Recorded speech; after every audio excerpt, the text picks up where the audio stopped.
Okay, so this is going to be a little bit heavy on the sources, because I found when researching this topic that there is lots of wonderful Talmudic passages that talk about temptation, and they give very interesting definitions on one hand, and also suggestions of how to deal with temptation on the other hand. And therefore, I thought it would be prudent to maybe examine it from that perspective, because I find it very enlightening. The light that is shed on this very important topic that we all deal with throughout our lives. So, first thing, when we say temptation, let's say what we're talking about. And what I found from the Talmudic text is that there's really two areas where temptation is being discussed, and you see this again and again, and that is people love food and people love sex. That's what it turns out. It's about sexuality. That's the main arena of temptation being discussed, and the pitfalls that befall mostly men who get too caught up in their sexuality, and also food. And we know that this hasn't changed in the Talmud, which is written 2,000 years ago, and people were still the same, and they're still the same today, and they'll be the same, in 1,000 years from now as well. And you find it's remarkable. I think if you research, even we think of like the people that lived 200 years ago in the shtetl. They were so simple, so happy. They did they did laundry all day because they didn't have. They just were always washing, milking cows. Yeah, milking cows, and just the base desires that we have today were just so far beyond what they were thinking. It's totally not true. And you see throughout the responsa literature, you see some of the themes that the people were doing. It's pretty apparent that people have had temptations from time immemorial. Okay, so that's what we're talking about. We're talking about the people, and then, like you said, today, I wrote specifically in the outline of the in the invite that it's like people deal with these themes on a day-to-day basis. How many people in Houston are on a diet as we speak? Well, me for one, if this is my first diet that I actually tried, because we did a neighborhood here, Biggest Loser, and I really want to win. I still plan on winning, but it's so hard. It really is hard to resist temptation, and it's a practical thing for people all the time.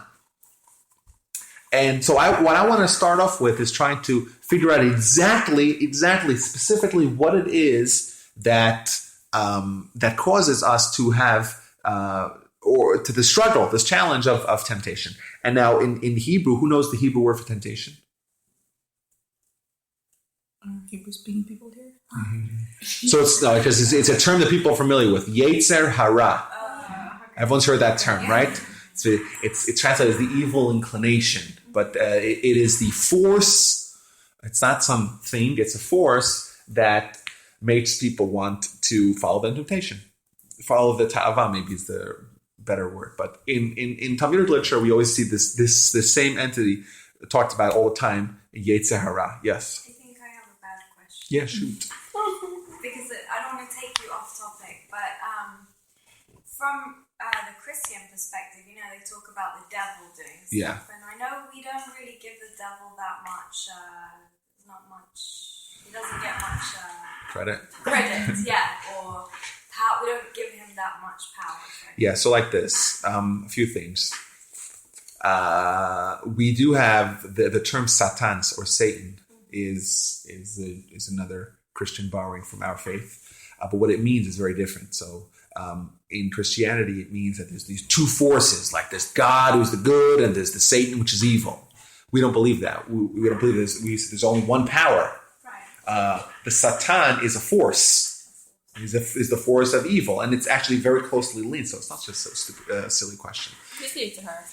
It's the same thing. In fact, the Talmud tells us in Baba Basra 14a that there's the three-headed monster, or these three entities, which is really one power. One of them is called Yetzer Hara, temptation. One of them is called the Satan, which is the accounting of man's misdeeds. And the last thing is called the Malach HaMavis, the angel of death, which is like this same entity, this same force tempts man to sin and then recounts those sins in front of the Almighty and then gets permission to take that person's soul away. Yeah. So, but this is, we say that this Satan is like an angel or a force of the Almighty. So it's the same term, Satan, Satan, but it doesn't mean the same thing. And what's interesting is that Talmud tells us, it's a little off topic, but Talmud tells us is that the gematria is like the numerical value. Like every letter in Hebrew has a number attached to it. So Aleph is 1 and Bet is 2, and going up till 10, and then 20, 30, 40, 50. And it says that the numerical value of Hasatan, of the Satan, is 364, because the power of the Satan recounting the sins of the Jewish people in front of the Almighty has power only for 364 out of 365 days a year, as opposed to Yom Kippur is one day where he has no power. Interesting. Not 666? Huh? The number is not 666? No, not 364. 666. I'm missing some reference here. The devil. Reference. The number of the devil. Yeah, right. Okay. I guess it's going to show it's in my head. You can tell it is like a some pop culture reference that was just passed over me. Sorry. Okay, so first definition we find in the Talmud, I'll give you the source. It's in Brachos 17a, and it says as follows. And listen to this. It's a prayer. And so the prayer is that, hey, the Jewish people really want to do good, but what prevents them from doing good? The Sa'or Shabi'isa, which means the leaven in the bread. What stops us from doing, from living our lives in a just fashion is the leaven in the bread. And this is a name given for the Yetzer Hara, or the temptation. Temptation is defined as, or is called by another name as the leaven in the bread. Why, pray tell, would you call temptation leaven in bread? Very strange. Huh? That's inherent. It's inherent? Yeah. Okay, so then there's flour in the bread. It's like leaven in the bread. That is such a strange... Like in Pesach. And okay, Pesach, very good. Pesach, we don't put leaven, it's matzah. Okay, so Pesach is the anti... Because leaven makes the bread rice. Leaven, you are allowed to answer. Chai knows all my tricks. So leaven makes bread rice. What's wrong with that? What's wrong with that? Okay. No, nothing. It's a good thing. It's a good thing. Oh, leaven's a good thing. Well, then the Yetzer Hara maybe is a good thing. If it makes the product become better than itself. Oh, so it improves it. Yeah, because like the same way a human being has to fight the Yetzer Hara, if they can overcome that, then they rise. Oh, so I like that. So you're saying it's like a tool. Yeah. Like it could help you become greater. Yeah. Ooh, I like that. I like that. Hold that thought, because I'm going to say something similar to that. It's very interesting. Love it. Okay, so an alternative explanation, this is what I came up with, is that, we talked about what temptation, or what arenas we're talking. Temptation. We said there's food and there's sexuality. That's what the Talmud discusses in reference to temptation. What important characteristic do those two entities share? They're dry. Oh, and They're essential for life. they're essential.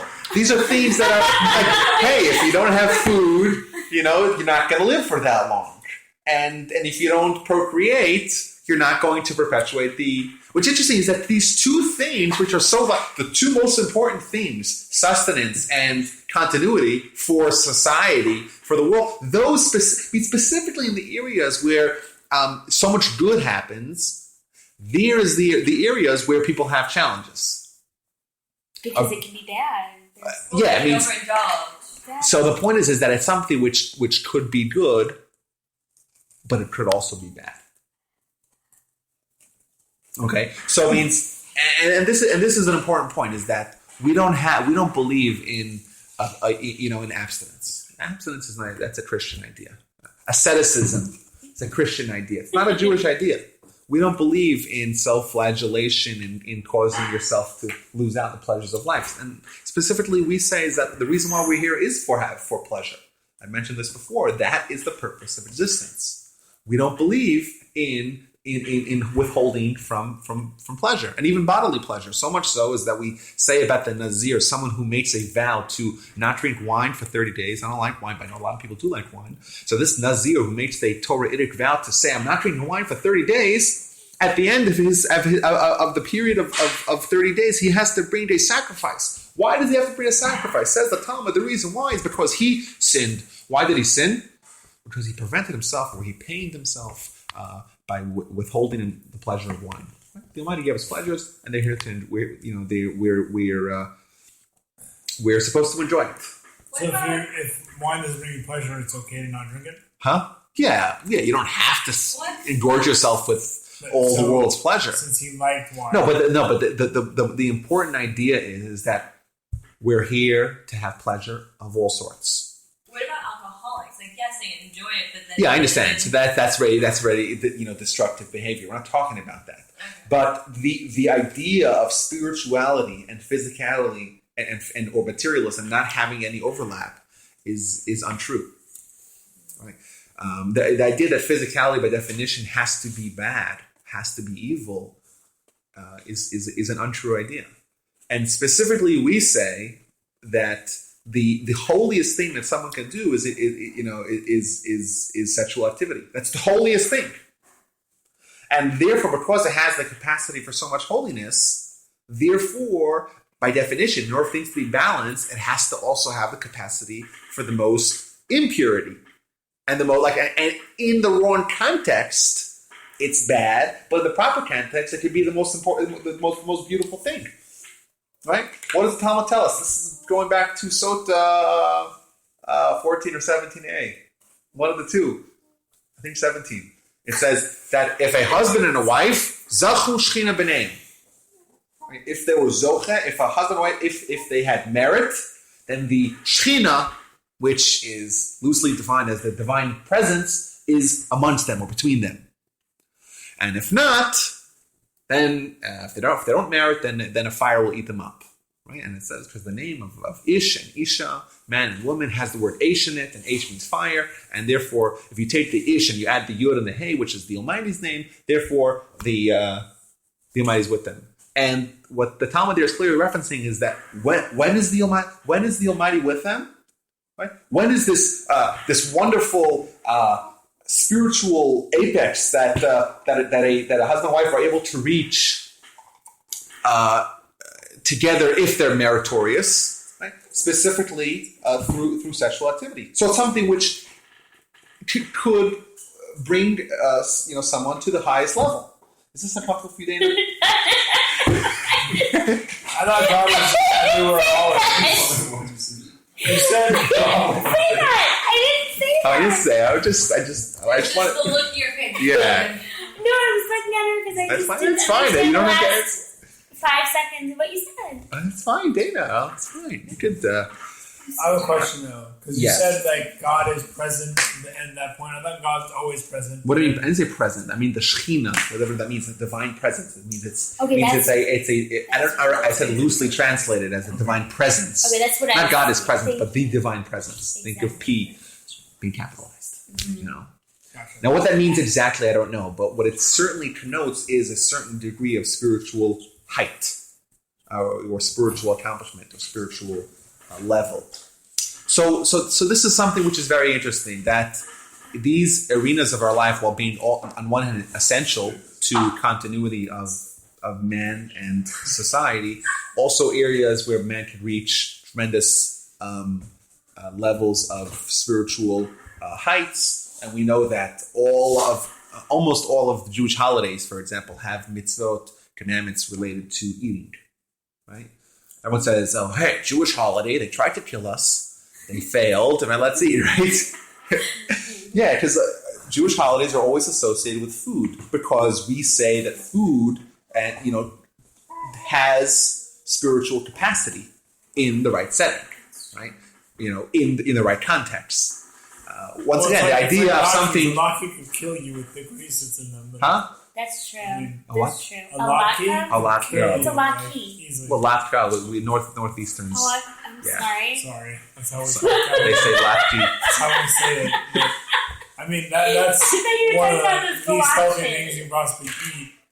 But it's a commandment to eat them, right? Well, it's not really a commandment because It's it's done. Yeah, it's done to try to memorialize and remember. Well, the commandment was we have to eat matzah, right? Eating matzah on Pesach, and once again, matzah is unleavened bread. So this is something we're going to have. The fine line we're going to have to always walk is that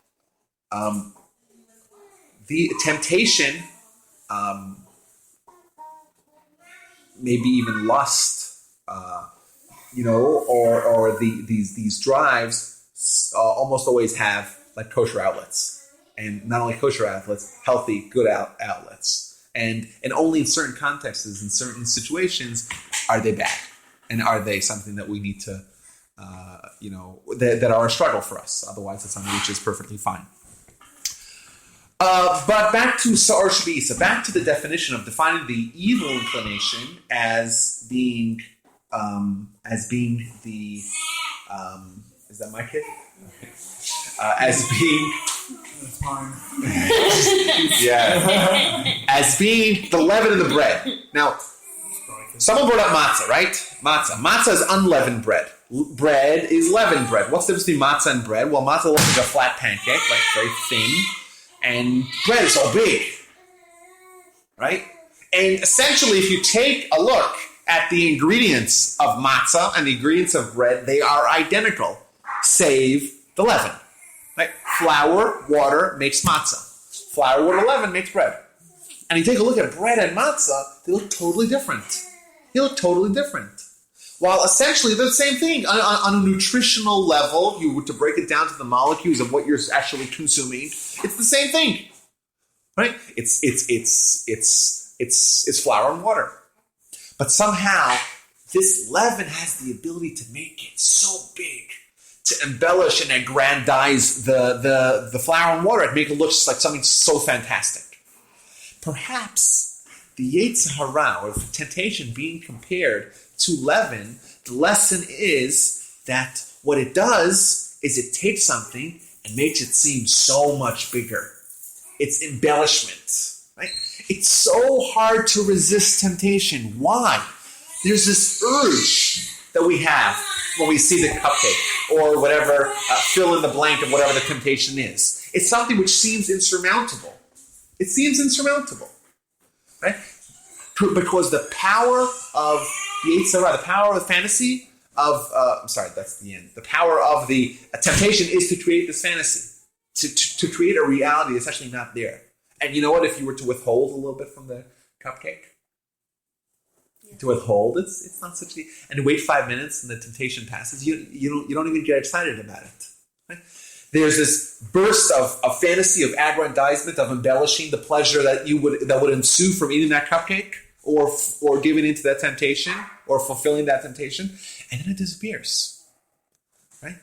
It takes something which is really matzah. It's just flour and water, makes it look so much bigger. And now, cue to the second Talmudic source, and this is also a very interesting, strange, I think, or at least face value, very strange statement that we find in the Talmud in Sukkah 52a. And it says that in the future, Latid Lavo, in the future, the Almighty is going to take the Yetzer Hara, the evil inclination, and slaughter him in front of everyone. Have you heard this one, Michelle? The Almighty is going to take the temptation and slaughter him. Okay, this power. And the tzaddikim, the righteous people, are going to be crying. And the wicked people, the Rishaim, are going to be crying. Everyone's crying. And the tzaddikim, the righteous people, are going to be crying. How did we overcome such a mountain? And the Rishaim, the wicked people, are saying, how do we trip over this strand of hair? How do we falter? How do we stumble over this strand of hair?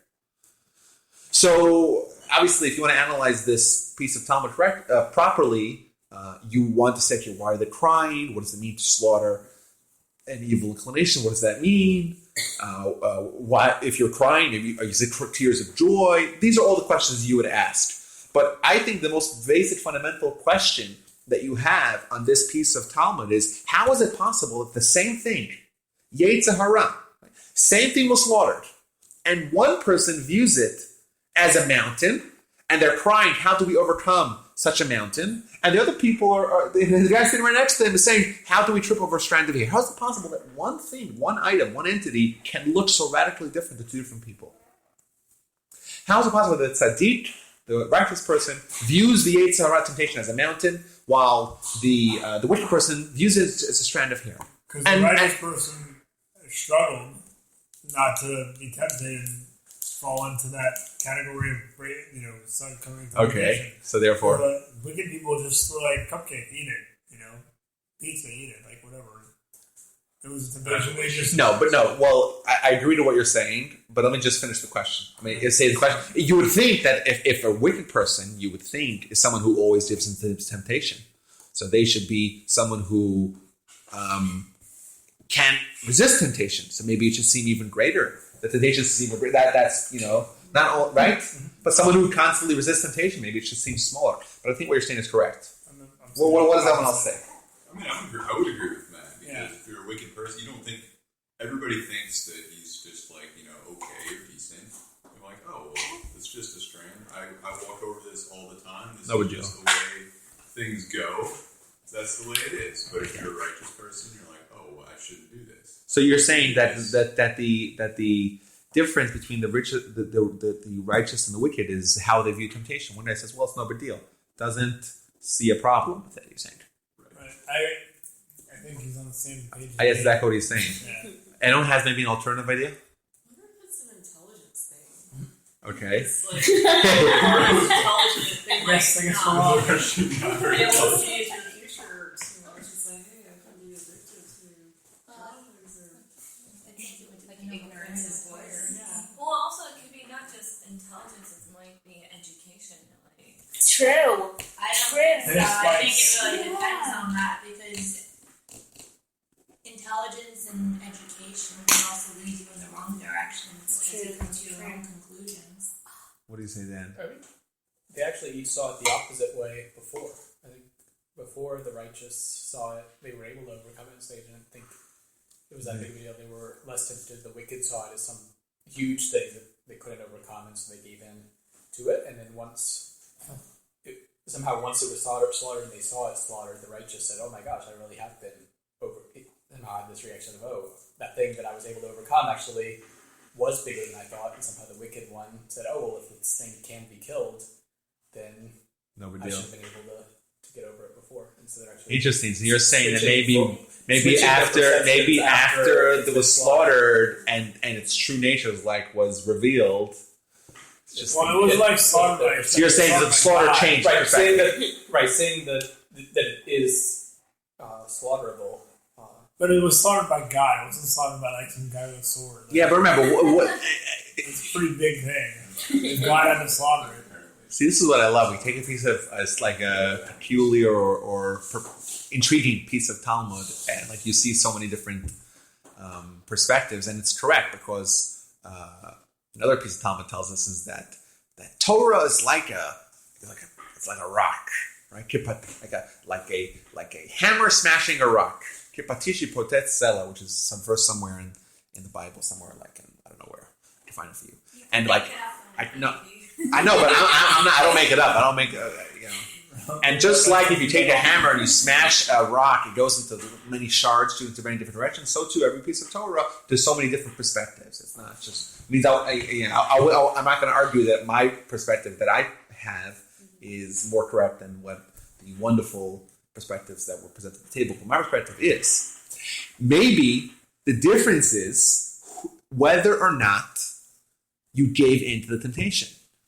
Right? Someone has a temptation, the cupcake. The aforementioned cupcake, and it seems there's this. It seems like it's the leaven. It seems so much bigger. It seems like irresistible. It's a mountain. One guy gives in. He's the wicked person. To him, when he views it from the other side. He already crossed that river. He already saw the true nature. He's like, after he ate it, was it really that good? Was it really worth it? Nah, it wasn't.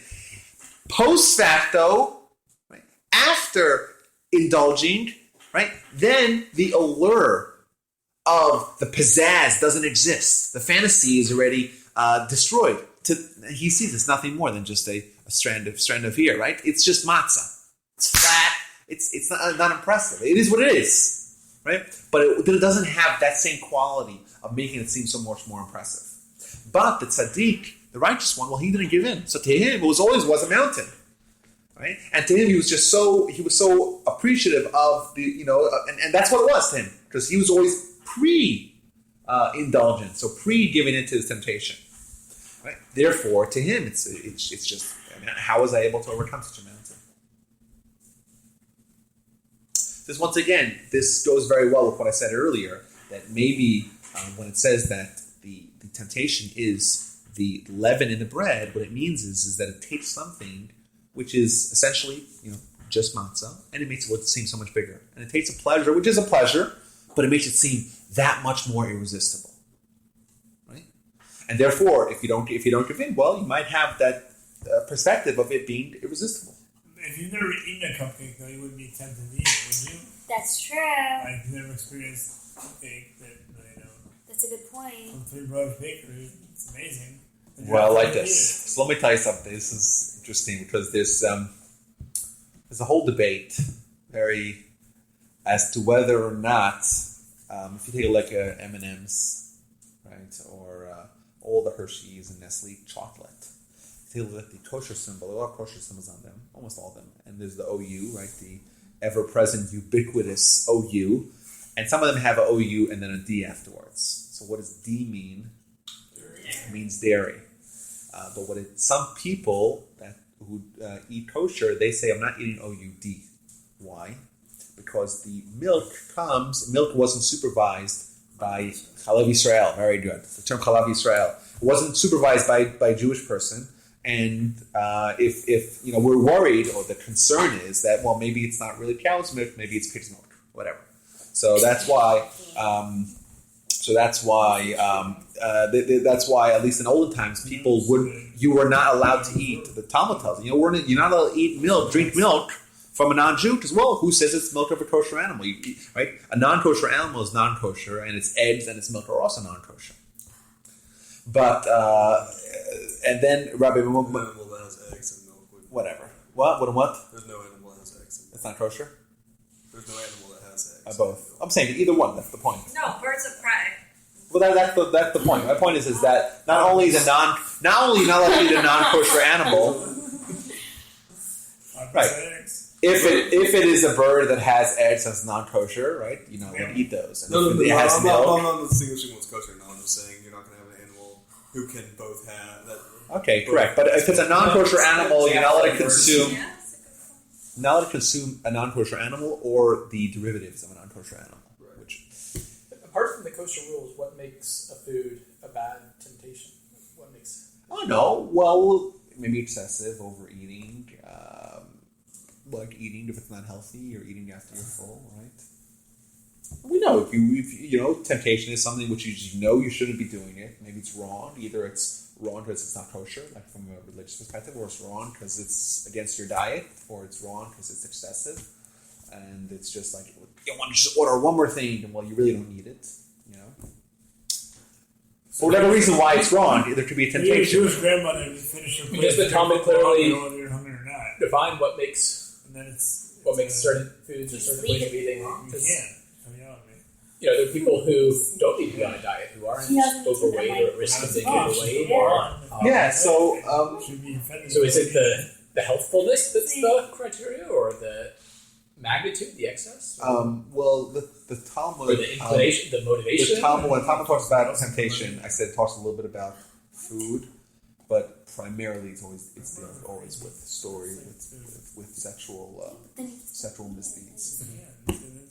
Anyway, getting back to this. What makes it a sexual misdeed? To get to what Yeah, what Whatever stories? sexual misdeeds. Oh, there's some stories. Like, There's some good stories. And there's a bunch of good stories.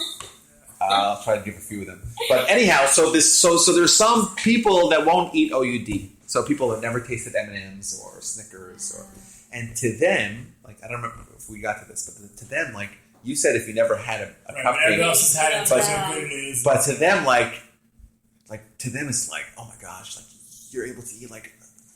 Like the first time you taste it, it's like, and they make it so much bigger, make it seem so much more amazing, and it is pretty awesome. For example, a rabbi I know, he isn't appetized by a cheeseburger at all. He never had one, and if someone tells him it doesn't appetize to him, just because it's not kosher, and he just never had one. So it to him, it just makes him feel sick to even think about one.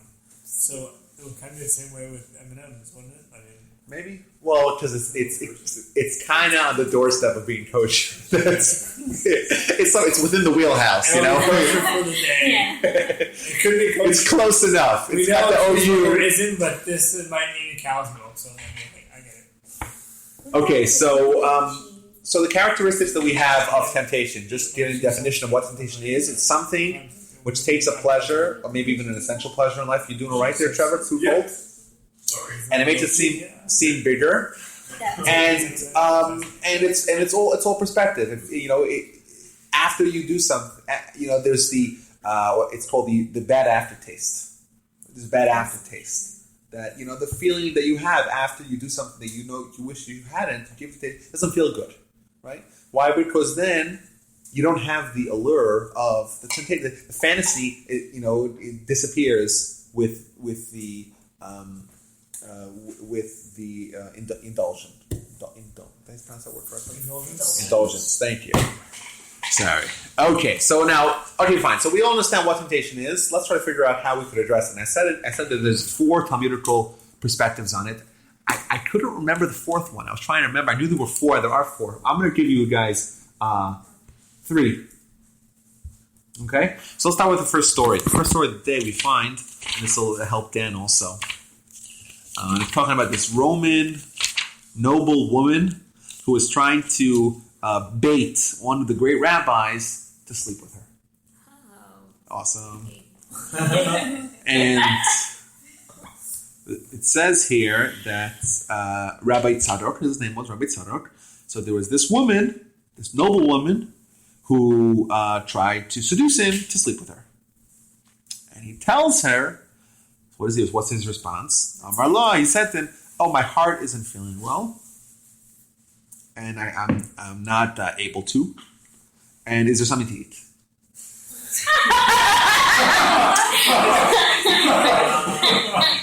Okay, so those are the stories. So he says he's not feeling well, he wants something to eat. So what happens? So she says to him, yeah, there is something to eat, but it's not kosher. I'm going to eat your davar tum, which is not kosher. So he says back to her, what's the difference? If I'm doing said activity, right, then I can, it means that if I'm anyhow disregarding my morals, then we can throw this in. So what happened? So she put on the oven, and she put the food, she was warming up the food, so to speak. So he went and jumped in the oven. What? He jumped into the oven. He jumped into the oven, that's what it says. And she's like, what? Amar leh. She said to him, what are you doing? So he says, Amar la. So he said back to her, someone who does this goes here. Someone who does this goes here. So then she says to him, if I knew that you didn't want to do this promiscuous act, to such a great extent, I wouldn't have even started up with you. That's the story. Is it clear if she or he were married? Yeah, he was most certainly married. She maybe yes, maybe no. We don't know that one. It's unnamed matronisa. It's a name for a noble woman. This we know this is Roman because that's the time period. That's the story. And this whole section is talking about temptation. Different, and it brings another story here. And it always talks about these great rabbis that had these crazy temptations. She's like, whoa, what's going on here? Anyhow, but what's the takeaway? What's the first thing that he did? Right? He was presented with a temptation, and clearly it's like he's a healthy male, a healthy man, and he had a struggle. What was his response? And remember, these stories aren't always. There's no the Torah for sure, but even the Talmud doesn't tell us stories unless there's a lesson. So what's the lesson in the story? Well, we see it. A great rabbi who has a challenging situation and his response. So his response to the situation, Change subject. Huh? He changed the subject. He's like, well, I'm not feeling well. Give me something to eat. So there's my heart's not well. Or give me something to eat. I thought that was so funny. I don't know. And presumably he's lying about that. Huh? Presumably he's lying. Well, we don't know. Maybe he was. Maybe he was. Maybe he wasn't. And like I said, there's multiple ways to analyze. There's multiple ways to analyze this. Right, because she didn't feed him, right? She did not feed him any food. So maybe after he had some food, he would have felt better and then succumbed to temptation. And also, we don't know when, at what point in time, was he actually considering doing it, and when did that change? Right. It's possible that the second that she told him that, well, he already turned on. At least his response was already that. Well, maybe or means you could say, hey, he really wasn't feeling well, and he really wanted to engage in that activity. And then he said, so give me some food. I need some food first. And he's give me some food first. And then he's like, well, I only have non-kosher food. Well, okay, I'll take the non-kosher food. Who cares? What the heck, right? And then he sees the fire, and then maybe that was the shift. Maybe that was the shift. That's possible. That was the change. But that means, and then what the lesson would be is that, hey, he saw the fire, and he said, oh gosh, fire, punishment. Maybe I'll be punished for what I'm doing, and then that's where he changed his mind. I mean, he had some sort of, he took inspiration from the story, or from the circumstances, from the surroundings, maybe. My question is, what would have been worse, engaging in sexual activity or eating food? Is it on the same level? Well, we don't know. Well, he didn't do either. No, I'm saying, what is the rule on that? If they're both married and they cheat and have sexual activity, or if he's not going which one's worse? Yeah, is there a level of which one's worse? Or? No, you want to know. Well, you want to know which one is punished worse? Is that the question? Yeah, I mean. Well, I think both of them are very bad, right? Yes, they're both very bad. Which one's worse? Well, yeah, but remember, you have to worry about your own. The question is from his perspective. Yeah. Remember, she's not even Jewish, so she might have like Noahide laws to deal with and her own responsibilities, but he's held to a higher standard. So it's worse if you're Jewish to sleep with a non-Jewish woman than with a Jewish woman. Oh my God! How was that? What is wrong with you? He just said. That's not what he said. What he's saying. Then I'm going to say. And you said something about her being Jewish. Batami said, well, there's two people involved. I said, he doesn't have to worry about her. And plus, her transgression will be at a totally different level because she's a non-Jew. She's not held to the same high standard. I didn't say anything about it. It's interesting how the result, is, yeah. I missed it. Okay, what's the problem? Ask the question. Because, so first, she's offering him something that he shouldn't do. Okay. And then he turns it around and says, well, if I'm going to do that anyway, then you might as well feed me also something that's not kosher. Which, by the way, is another great lesson. What's the lesson? That sometimes when you eat the one cupcake, you want like 12 more. You're doing a binge. Brilliant! Binge. That's a binge, right? Yes, that is good. Binge. And he was like saying, "Oh, okay, what the heck? I'm doing this. I'll do that already." It's all like, and that's a bad idea. To when you have one cake, you have to have 12. Like, well, you have one, and that's it. Move on. Yeah. So the lesson shouldn't be that if you're doing something wrong, that you can go ahead and do something else that's bad. It should be that each act in and of itself. Well, he didn't actually in the end. No, but I'm saying that was kind of where I was going in my head with the story. I think what happened is he was trying to teach her a lesson. He could have easily said no. I'm not so convinced that he ever really thought about taking her up on it. But instead of just walking away, from the beginning, he knew he would give offer. He was showing her, She said he wasn't okay. really Oh, tempted. that he wasn't. He saw it as an opportunity. Well, to teach her a she lesson. clearly was a woman of some power. Like I said, Mashronisa means she was a noble woman. But he's a rabbi. So Rabbis are always totally in control of their impulses. Well, who said that?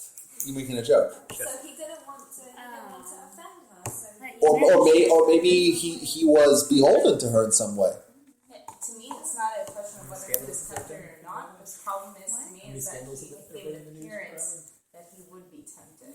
Yeah, I but think that last sentence is key to the story.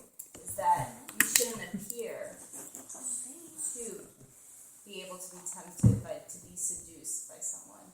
yeah, Made but her the appearance that she would be able to seduce him. no, but who says that he wasn't indeed tempted? Maybe he was. I don't know that line. He wasn't. But And in fact, you just reminded me I think there's even a higher level that you shouldn't have the appearance of temptation. of being able to be seduced. She's saying he was like putting himself in a situation. In a place maybe, or wearing appropriate clothes, or do.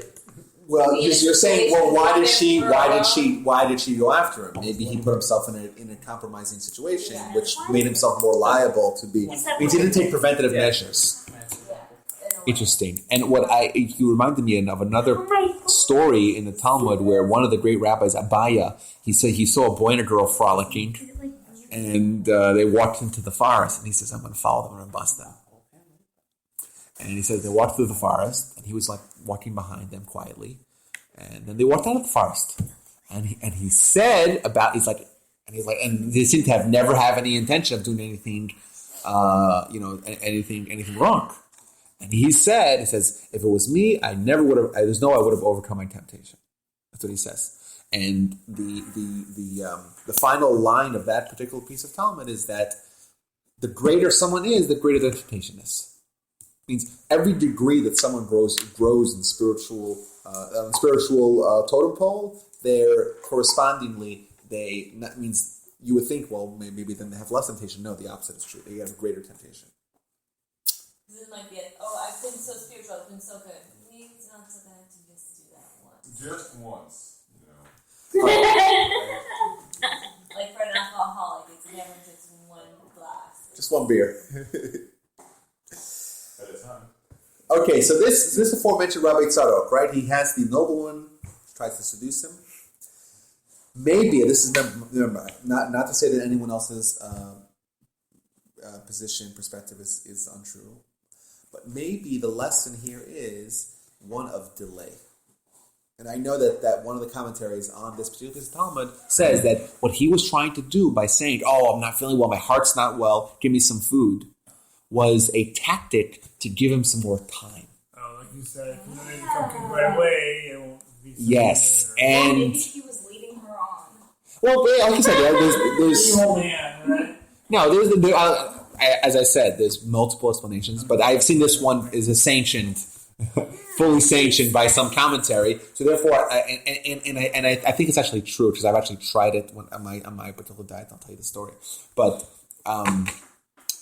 and that is that, like, okay, so if someone is presented with a temptation, right? And like you said, temptation it creates a fantasy, it creates an illusion, it aggrandizes, embellishes, makes something seem too good to resist, right?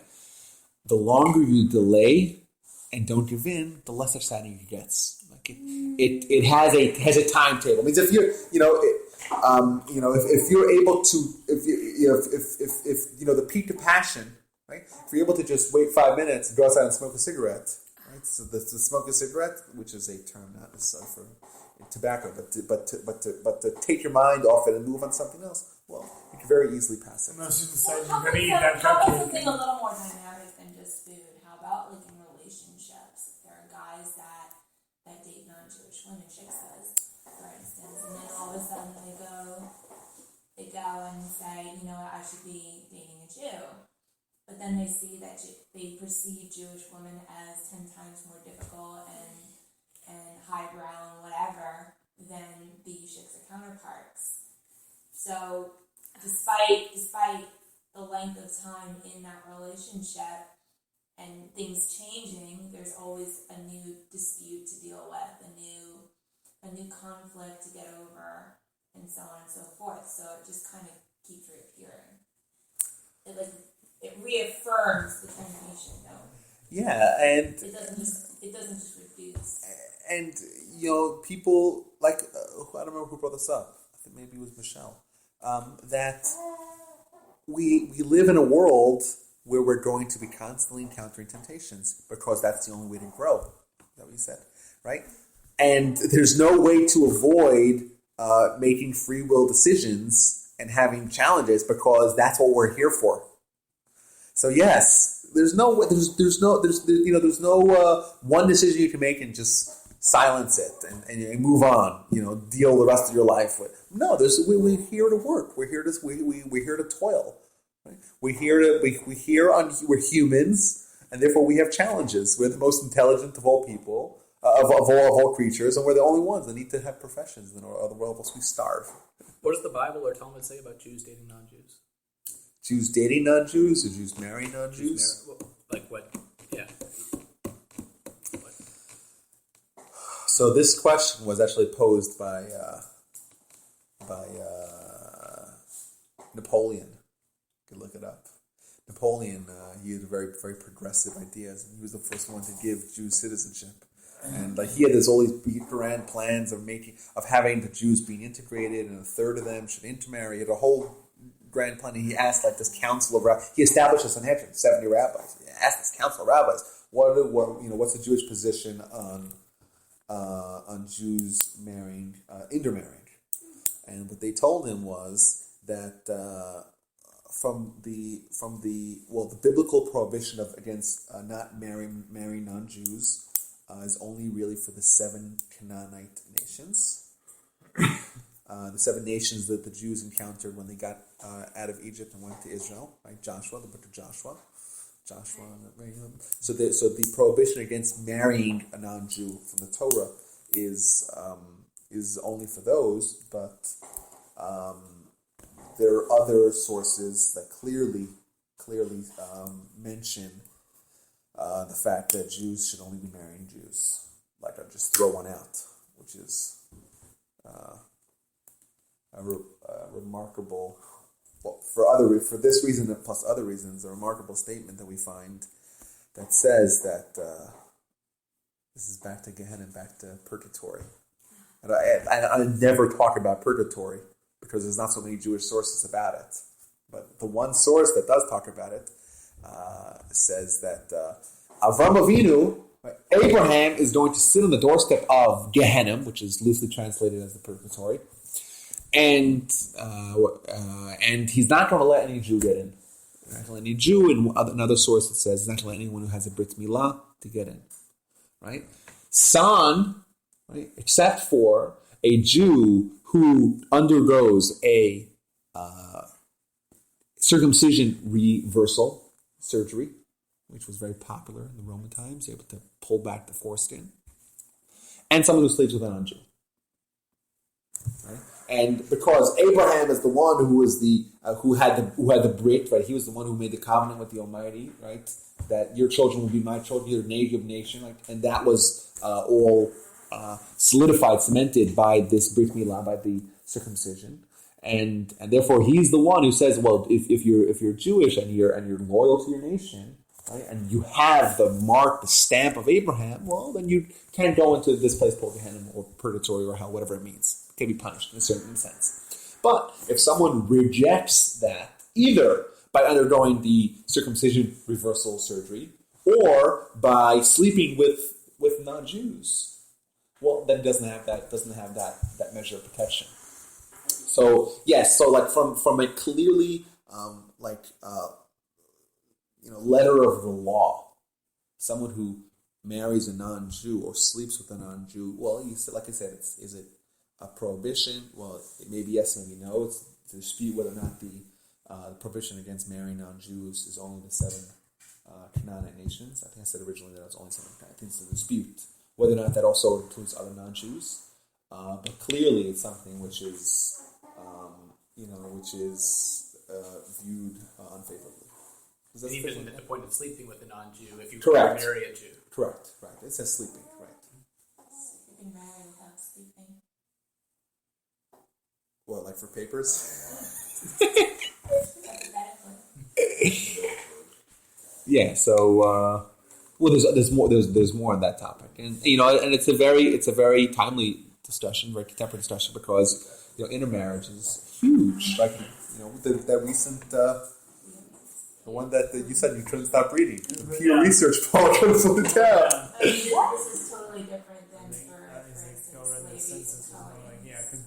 Right. They have their own, right? But right, correct.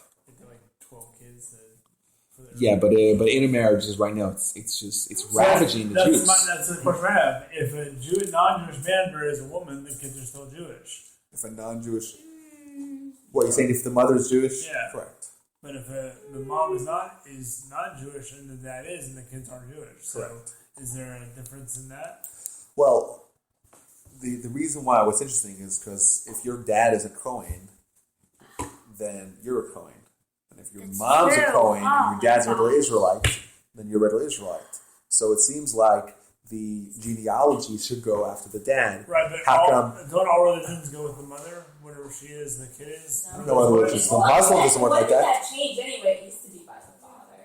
What used to be the father? Passing of Judaism. Well, it does go. It never changed. The thing actually never changed. But most people don't know this. Even people that know like a lot of Talmud, they don't know actually. Everyone assumes, well, the Judaism goes from the mother, but then which, like if you're going to be a Cohen or a Levi or an Israelite, or that goes to the dad. And that seems silly. Why would that be true? Yeah, but the answer to that question is and if you open a Talmud, I give you the source if you want to look it up. It's in Yevamos. It's in either 23 or 24a in the bottom. I don't know which one. In the Talmud or in the Torah? The Talmud. The Talmud elaborates on a Torah-itic verse. And Torah says, the Talmud, the way the Talmud presents it, I know this is way off topic, but it's a little off the question. Like that. The way the Talmud presents it is that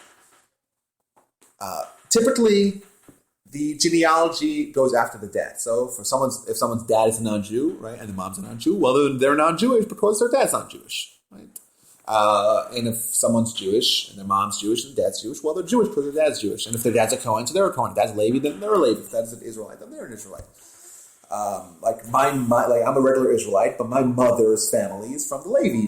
They're Levis, but I'm a regular Israelite because my dad is a regular Israelite.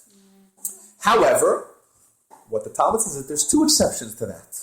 This rule of always going after the dad, there's two exceptions when there's intermarriage. Right? Either if the dad is Jewish and the mom's not Jewish. So then we say, we don't look at the dad. For whatever reason, we imagine the dad's not there. So all we have is a single parent family. Say that again, if the mom is Jewish and the dad is not? If the dad is Jewish and the mom is not Jewish, then we say we don't look at the dad. For whatever reason. It says, bin chava bin chava. That's what it says. Which means is that basically, if you're talking to the grandfather, if your son marries a non-Jew, we don't look at your son, i.e., so the kids are non-Jewish, like the mom. Why? What's the logic for that? I don't know if there's any logic for it. It's just how the Torah defines. The Torah defines Yeah. it, or the Talmud defines it? Well, it's a Torah-itic verse, but the Talmud elaborates on it. What verse? What's the other exception? What's the other exception? The other exception is when the opposite is true. Oh, so it's solely for intermarriage. But which verse is it referencing? It is referencing, I think it's somewhere in Deuteronomy. So if a non-Jewish man, what's the other situation? Jewish father and non-Jewish mother. Okay, the verse is in Deuteronomy chapter 7, verse 4. Which one is it? Deuteronomy 7. And Yevamos is 23. Well, I guess that makes sense because of the fact simply. I don't know if it has to be logical. That's just the way it is. Well, it takes Because because of the war, because of like wars. You know how like the men used to go and take the women, and so they would say, well, what will it? If the woman is pregnant, it could have been her husband or it could have been the soldier, and so they just decided to go to choose. Oh. That's what I heard, but I don't know. I also thought Judaism was first patriarchal and then it switched to matrimonial. Yeah, that's what I heard. Oh, when did it switch? When did in it switch? biblical times. Yeah, because they used to go and Maybe the soldiers would take like the Yeah, but but that was before Judaism, right? I guess theoretically. Yeah, because we don't. I've said this before. Right, he's called Avram HaIvri, the Hebrew. So Judaism, we say, is from Exodus, like from the Torah, the Sinai experience. It's became a nation. The thing is about that law, you said the two exceptions are intermarriage on both sides. So Right. that basically negates any intermarriage. All those kids are considered non-Jews because of lineage is broken. I think that the logic might be that whenever a woman is pregnant, right, we don't actually ever know for sure when I have DNA test. We don't actually know for sure who the husband is.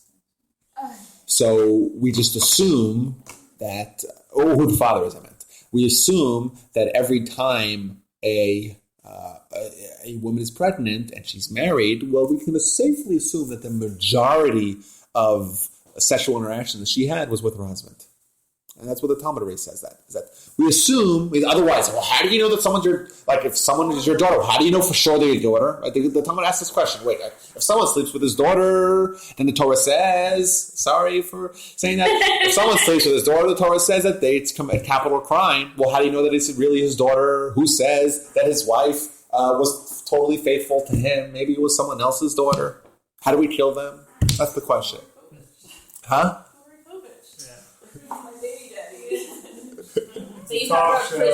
So we have a presume. We presume that right. So we presume that the majority or the majority of a woman's sexual interactions are with her husband. So therefore, if this is the mom, this is the dad. Maybe when there's intermarriage, we don't make that assumption. So therefore, we just look at the mom and if whatever the mom is, that's what the child is.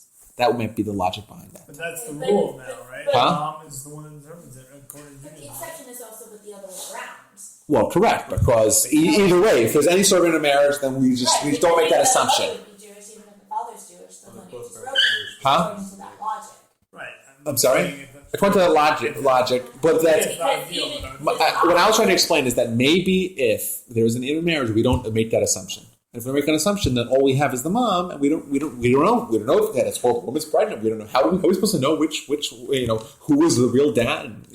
How are we supposed to know? Well, with the trends of DNA testing now. Well, DNA testing. I'm saying it's like we said. Does DNA? Are you able to prove conclusively DNA? Well, I guess you are, but Yes. I understand. But I'm saying, but the question would it be? Labs in Houston, so.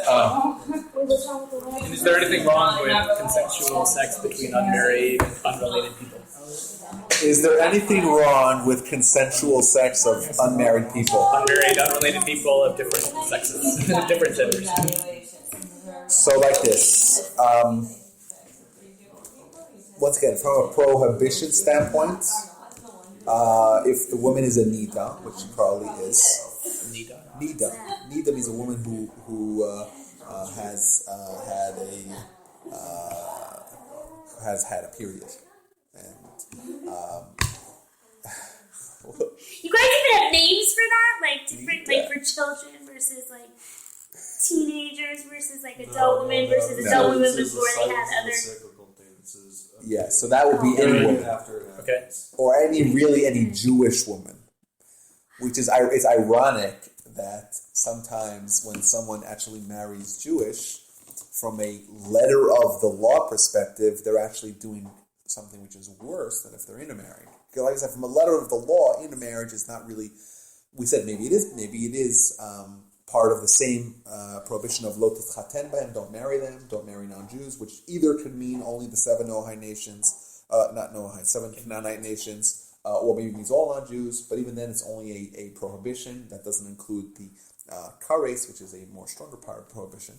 But that woman would not have the prohibition of kares that comes along with nida, because from a Torah-itic perspective, a non-Jewish woman does not have nida. So the prohibition that comes with sleeping with a woman who hasn't gone to the mikvah after she's had a menstrual cycle does not apply to non-Jews. So ironically, it turns out that a man who sleeps My with a non-Jew gosh. may, from the letter of the law, be in better shape than who sleeps with a Jew. So like I said, it's consensual.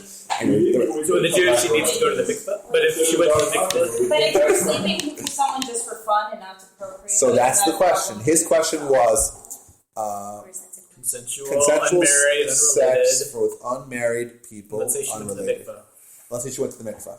Which, by the way, Just use me for all these examples. I wasn't pointing it. Oh, no. I wasn't pointing it. Sorry.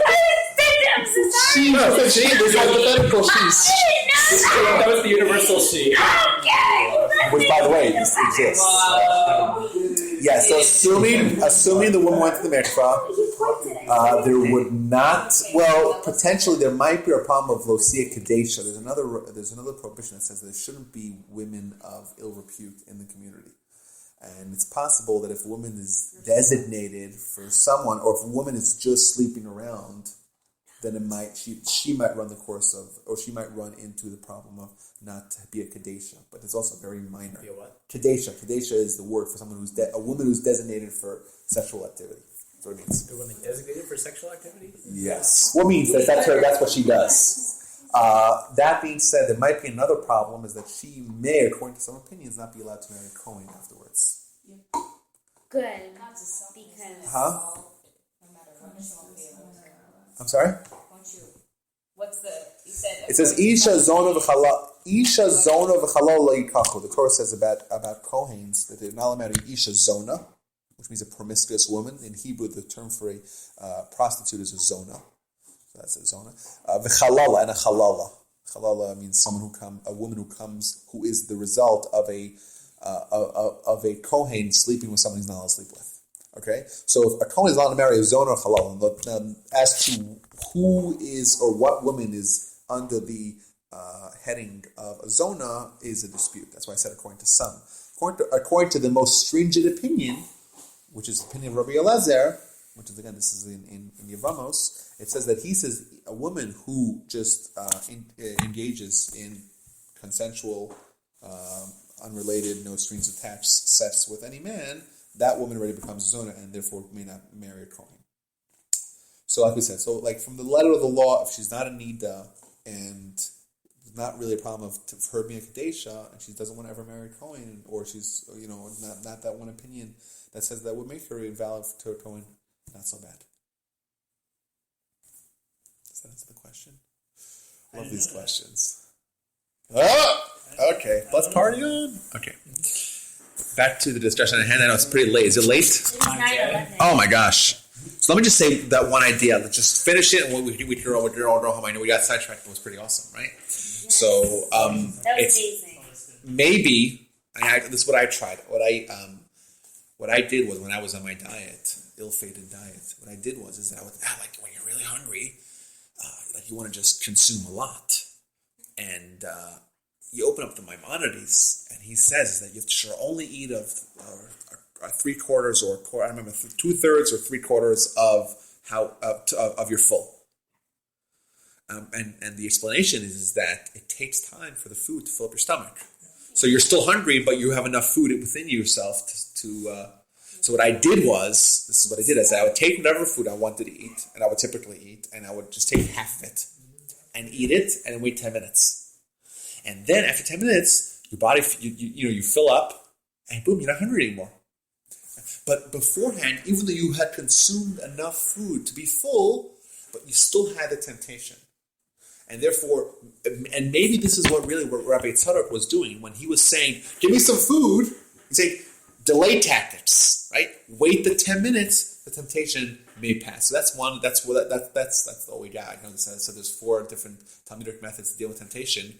We got a definition of what temptation is from a Talmudic perspective, and we have maybe one response of what to do with temptation: delay. And I think it's a very, very good idea if people are dieting, which I think is very practical. It's just call it the half diet. You don't need to change anything. All you want to do is to not eat after you're full. Well, and that's where the problem lies. Well, how do you know where you're full? Well, you have to eat it. Take whatever amount you want to eat. Cut it in half. You cut it in half. You eat that with the same gusto, right? And all you got to do is wait 10 minutes. Because after 10 minutes, right, the temptation is gone. And if you're hungry, well, you eat more. Finish it. If you're not hungry, well, don't need sleep anymore. It has passed. And thank you all for listening and asking all these awesome questions and getting sidetracked.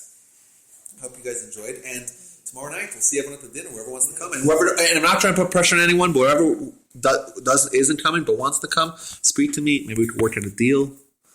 And